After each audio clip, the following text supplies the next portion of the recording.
El oído, las tiendas de bricolaje y el filósofo Descartes. Es la última ocurrencia de Guadalupe Castellano, que como saben es capaz de encontrar las matemáticas donde casi nadie imagina que están. Hola Guadalupe, ¿qué tal? Muy buenas. ¿Qué comparten matemáticamente hablando las tiendas de bricolaje, el oído, el filósofo Descartes? Pues todavía no te lo voy a decir.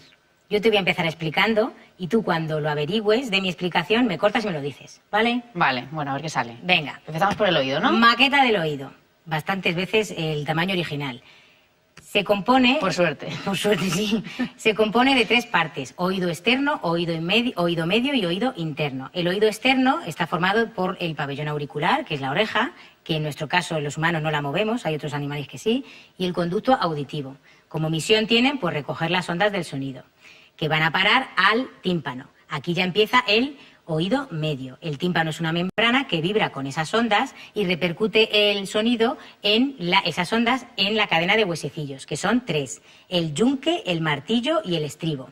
Como curiosidad te diré que son los huesos más pequeños del cuerpo y que miden lo mismo en la edad adulta y en la edad temprana. O sea, ¿desde que nacemos? Desde que nacemos tenemos el oído perfectamente funcional. De hecho, es el más perfecto que vamos a tener nunca más en la vida.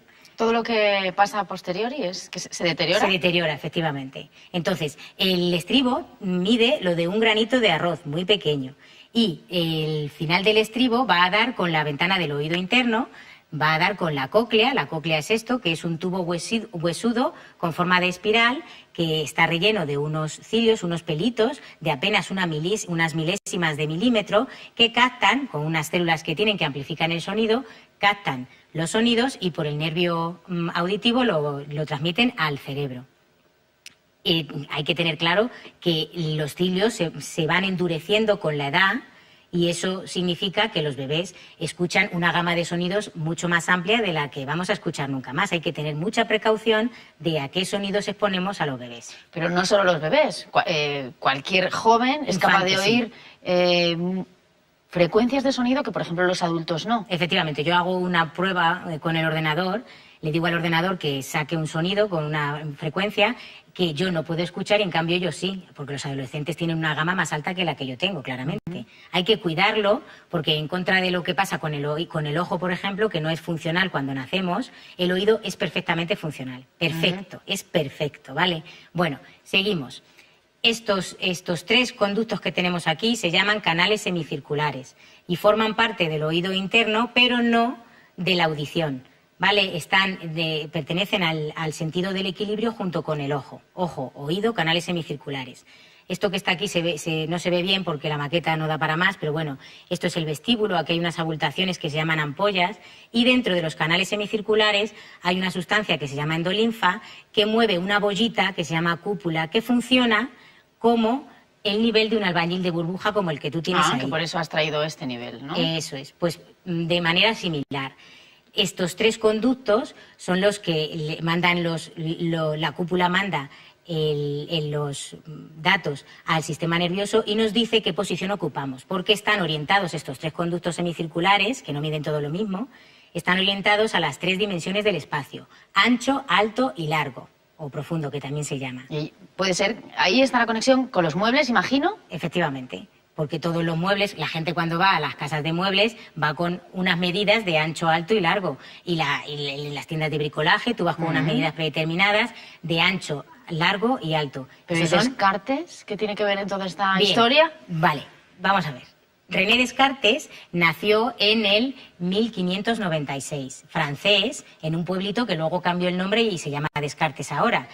Te enseño un retrato para que lo veas. Quédate con su cara, porque este es el personaje por el que odian las matemáticas todos los niños. El culpable. El culpable. A nosotros, claro, si no eres matemático, lo que te suena de Descartes es que lo hemos estudiado. Como filósofo Como filósofo, fue el que revolucionó la filosofía del siglo XVII con su discurso del método. ¿Vale? Y yo lo que te traigo es la carátula del discurso del método y te he señalado en rojo para que veas que el discurso del método no hablaba solo de filosofía. Descartes era filósofo, pero también era científico, del método científico, se ocupó, y en particular de las matemáticas. Entonces, en este discurso del método hay un anexo de geometría explicando la idea que a él se le ocurrió, que es que cualquier punto en el espacio de 2 dimensiones puede quedar determinado por 2 números. Este punto, por ejemplo, de mi dedo, queda determinado por el ancho que ocupa, ¿no? de donde está, y el alto. Este punto tiene otro ancho y otro alto. Este punto de aquí, diferentes. Con los años, a estos 2 ejes, que se llaman ejes cartesianos, en su honor, se le agregó un tercer eje, que era el de la dimensión que faltaba, ancho, alto y largo. Bien, y con sus partes negativas, porque Descartes solo se le ocurrió la parte positiva. Date cuenta que fue en el siglo XVII cuando Descartes tuvo esta idea. Desde el siglo V antes de Cristo hasta el siglo XVII, la manera que teníamos de ver las matemáticas no era analíticamente, porque esto es una manera que tuvo Descartes de convertir en fórmulas las figuras geométricas. Que es como ya estudiamos las matemáticas. Eso es. Entonces, costó mucho trabajo llegar a ese punto de descubrir los ejes cartesianos. Si nos hubiéramos hecho caso de la naturaleza, hubiéramos observado a lo mejor un poco más a la naturaleza, resulta que la naturaleza ya lo había resuelto y había representado las 3 dimensiones así. Pero Guadalupe, da la sensación de que sí, se gana en rapidez, pero se pierde mucho en pedagogía a partir de los descubrimientos de Descartes. Antiguamente, antes de Descartes, todo se hacía con cuerdas, con maquetas, pesando, llenando, más o menos como yo traigo aquí, porque lo que intento es resucitar esa chispa que tenían los matemáticos antes. Claro, ahora se ha perdido todo esto, porque para dibujar una circunferencia nosotros no necesitamos ya una cuerda. Todo el mundo sabe, la dibujas la circunferencia, pero todo el mundo sabe con una fórmula que eso que tú tienes ahí escrito es una circunferencia. Ponnos algún ejemplo, porque a ver, has traído papel y boli para eso, para que lo veamos, ¿no? De una manera más gráfica. Ejes cartesianos, ¿cómo los representamos? Nosotros tenemos un eje arriba, un eje a este lado y otro eje que pintamos así, es una proyección, ¿no? En realidad esto estarían en perpendicular, ¿no? Esto que ya digo así. Bien, a esto lo llamamos, a este eje le llamamos el eje X, a este eje el eje X, a este le llamamos el eje Y y a este le llamamos el eje Z. Entonces, un punto que esté a 1 en el eje X, a 2 en el eje Y y a 3 en el eje Z, pues nosotros lo vamos a pintar así, con paralelas, subimos.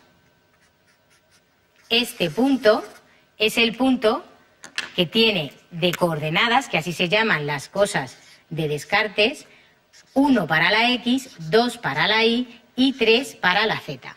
Si en vez de con números lo hacemos con letras, pues claro, pues sería la coordenada de la X, la coordenada de la Y y la coordenada de la Z.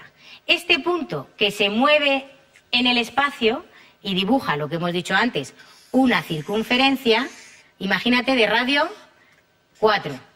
Pues de ahora en adelante, desde Descartes, esta circunferencia tiene la ecuación x al cuadrado más y al cuadrado igual a 16, porque es de radio 4.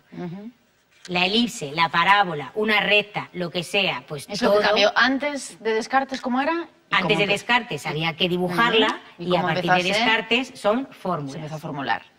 Bueno, pues lo dejamos aquí, pues muchas gracias. Mira, ya sabemos que Descartes también era un matemático, que es verdad que la mayoría de la gente, bueno, lo cierto que para nosotros es muy importante. Bueno, pues mira, ya hemos aprendido una cosa más.